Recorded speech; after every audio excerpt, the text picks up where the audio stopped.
Welcome to the Deep Dive, where we plunge into fascinating topics to bring you essential nuggets of knowledge. Now, when you think of Spanish wine, names like Rioja, Ribera, del Duero, they probably jump right out. Absolutely. Icons, really. Yeah, They've yeah. earned that global reputation. They really have. But what if I told you there's another layer, a classification in Spanish wine that's even more exclusive, focusing not on big regions, but on single, unique properties? It's a concept that's really at the vanguard of Spanish winemaking. Yeah. And that's exactly where we're heading today. Right. We're doing a deep dive into Vinos de Pago, Spain's highest, most exclusive wine classification. That's the one. So our mission today is to sort of unpack what makes these wines so special, why they're seen as the absolute pinnacle of Spanish quality, and, what you, the listener, can expect if you get your hands on one of these bottles. Consider it your shortcut to understanding this really specialized corner of the wine world. It's fascinating stuff. Okay, let's unpack this then. What exactly are Vinos de Pago? How are they fundamentally different from, say, a Dio or a Doca that most people know? Right. So at its heart, a Pago is a specific piece of land, a unique parcel. We're not talking about a whole region here. It's just one spot. Exactly. An individual property with its own distinct adophoclimatic characteristics. That's the fancy term for its unique mix of soil, climate, topography. Okay. That makes the wines from that specific place impossible to replicate anywhere else. It's all about that singular expression. That sounds very much like a single estate philosophy then, recognizing the unique fingerprint of one vineyard, not the general style of a large area. Precisely. And to get that Vino de Pago status, the requirements are, they're incredibly strict. What kind of hurdles are we talking about? Well, first, the terroir itself has to be demonstrably singular. Yeah. Clearly distinct from the land around it. Okay, unique. And then every single grape has to come only from that defined Pago. No bringing in fruit from elsewhere. Right. Makes sense. And here's the really demanding part. All the stages, growing the grapes, making the wine, even bottling it, everything has to happen right there on the property of the Pago. Wow. So complete control from start to finish on site. Exactly. It ensures this unparalleled connection between the wine and that specific piece of land, an unadulterated expression of place. That level of control really sets it apart. Because, like you said, most of us know Doca Denominación de Origen Calificada or just Dio Denominación de Origen. Those cover much bigger areas, right? Much bigger, yes. They set rules for a whole region, potentially hundreds of producers. So if a Vino de Pago exists inside a Dio, how does it stand apart? Does it operate outside the Dio rules then? That's a crucial point. Vinos de Pago are the highest tier because they focus on individuality, not the region. While a Doca or Dio has regional rules, a Pago recognition basically elevates that specific estate above the regional level. It gets to define its own production rules, tailored to its unique terroir within the Pago framework. It's recognizing exceptional individual quality. Think of it like a sort of grand cru for a single property, but maybe even stricter with that on-site production rule. And I guess with standards that high, focusing on such unique spots, it's no surprise there are so few. Only 22 currently recognized across Spain. That's right, just 22. Places like Castilla-La Mancha, Navarra, Aragon, Valencia, Castilla-León, that's where you'll find them primarily. Is it that producers are trying and failing to meet the standard, or are there other barriers, maybe economic, or just finding a place unique enough? It's a combination, really. Many producers would aspire to it, I'm sure. But the criteria are incredibly precise. The investment needed is huge. Building all the winemaking facilities on site isn't cheap. Right, not just the vineyard. Exactly. And honestly, finding a terroir that is demonstrably singular and consistently produces exceptional, unique wines, that's rare. Yeah. It's not just about good land. It's about an entire distinct ecosystem. Right. What's fascinating here is, it's how this whole Vino de Pago idea really gets to the absolute heart of terroir. In its purest form. Exactly. It's about letting the soil, the climate, the altitude, even the tiny bugs and plants on that specific property, letting all of that speak through the wine, capturing the soul of that place in the bottle. Which definitely implies a focus on quality over quantity, almost an obsessive focus, maybe. Obsessive isn't too strong a word, I think. They have really strict controls on yields, how many grapes per vine. Often picking involves meticulous selection, sometimes berry by berry. So yeah, volume's limited. These are never going to be mass market wines. It creates a niche, high-value market. Does that focus on quality ever clash with, say, market demand or even sustainability goals? That's a good point. The limited volume is inherent. But sustainability often goes hand in hand, actually. Many Pagos use practices that preserve their unique ecosystem because, well, that ecosystem is their unique selling point, and the winemaker having total control. Right, that vine-to-bottle control we mentioned. Yeah. They control pruning, often done manually, sometimes at night to keep the grapes cool and preserve acidity, the harvest, fermentation, aging, everything. It allows for incredible precision and adaptation to each vintage. So it sounds like it's not just old school tradition, but maybe not purely high-tech either. It's a blend. It's exactly that, a harmonious blend.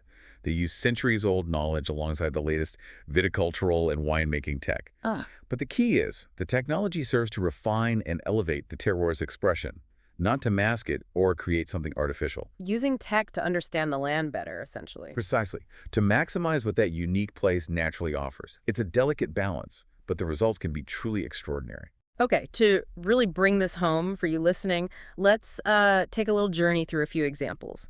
We picked some diverse ones to show the different climates, grapes, philosophies. Let's start down in Extremadura with Pago de la Encomienda. Ah, yes. Pago de la Encomienda is fascinating because of its climate. It's extreme, very hot, very dry summers. How does that affect the wine? It really shapes the star grape there, Garnacha tintorera, which is quite unusual in itself. Oh, so? Well, most red grapes have clear pulp, the color's all in the skin, but Garnacha tintorera actually has pigmented, red pulp. So the color is incredibly deep right from the start. Interesting. So what's the wine like in the glass? Intense color, I guess. Playfully intense ruby. You get noticeable structure, quite elegant tannins despite the intensity. Flavor-wise, think opulent dark fruits, blackberry, cassis, maybe some spice like black pepper, clove, even some balsamic notes. Sounds rich. Does it hold on to freshness in that heat? Remarkably, yes. They managed to keep a really good balance and freshness, which is quite something given the climate challenges. Okay, let's shift north now to Pago de Arínzano in Navarra. This one has a much longer history, right? Millennial tradition, the note said. It does, yeah. Centuries of winemaking history there. Arenzano is special because it sits right where Atlantic and Mediterranean climates meet. Creates a unique microclimate? Exactly. And it allows them to get beautiful expressions of both Tempranillo, Spain's sort of signature grape, plum, cherry notes, and Merlot, which brings softer tannins, dark fruit. What are the wines known for? Elegance, complexity. You get layers of aroma, fresh red fruits, then maybe riper dark fruits, balsamic touches, earthy notes. The tannins are really fine, integrated, and the finish is long and silky, very refined. And then there's a real trailblazer, Dominio de Valdepusa in Castilla-La Mancha. This was the first Pago ever recognized. That's right. Thanks to the vision of Carlos Falcó, he basically proved the potential of that area, which wasn't previously known for top-tier single estate wines. What does she focus on? He really championed international varieties there, particularly Cabernet Sauvignon and Syrah. And the wines are consistently world-class. Known for? Impeccable structure, real depth, and fantastic aging potential. You get complex layers, dark fruit, maybe some menthol, eucalyptus notes, and again, those fine, elegant tannins. True benchmarks. Okay, one more example. Pago de los Balagueses in Valencia. What's its angle? Pago de los Balagueses stands out for a couple of things. One is its high altitude, which always helps with freshness. The other is its deep commitment to biodynamic farming. Ah, so a very holistic approach. Very much so, letting the terroir speak as purely as possible. They also work with French varieties like Syrah and Merlot. The signature tends to be this real vibrancy, great acidity, even in concentrated wines. Often you'll pick up Mediterranean herbs, a distinct minerality. Real energy in those wines. So you can really start to visualize these different places, different styles, all under that Pago umbrella. Definitely. It shows the diversity within the classification, which, brings us to the practical side for the listener. All this talk about terroir, unique grapes, careful production. What does it actually mean in the glass? When you pour Vino de Pago, what should you expect, sensually? Well, one phrase I saw repeated was great personality. That sounds intriguing, but how would you actually describe that personality in terms of taste and smell? Is it intensity, complexity? It's a good phrase, isn't it? Great personality really points to how expressive these wines are. They have multifaceted aromas, ones that often change and evolve as the wine sits in the glass. So layers of scent. Exactly. And concentrated flavors on the palate that really linger. That persistence is key. It's not just a quick hit of flavor. It resonates. You might find ripe fruit, floral notes, herbs, spices, mineral touches, all woven together. Okay. And for the reds specifically, what about the tannins? We heard elegant a few times. Are they generally smooth rather than harsh? Generally, yes. Silky, polished, well integrated, those are common descriptors. They provide structure, definitely, and they're crucial for aging, but they shouldn't feel rough or aggressive. It's more about a refined, smooth texture. And acidity. You mentioned it helps with freshness, especially in warmer spots. Absolutely vital. It provides lift, vivacity, stops the wine feeling heavy or flabby.